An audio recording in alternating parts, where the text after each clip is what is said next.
രാജവെമ്പാലയെ പിടികൂടി. കുളത്തൂപ്പുഴ ESM ഭാഗത്തു നിന്നുമാണ് പാമ്പിനെ പിടികൂടിയത്.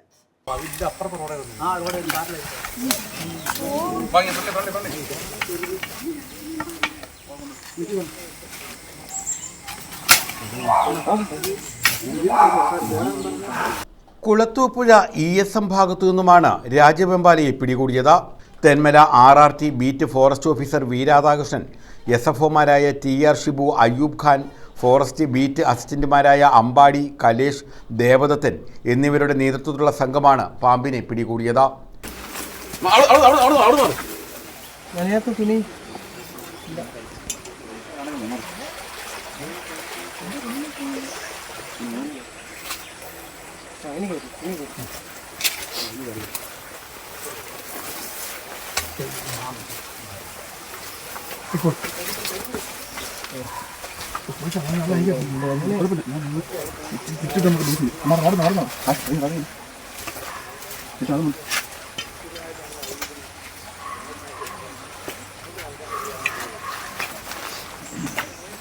News bureau, Kulathupuzha.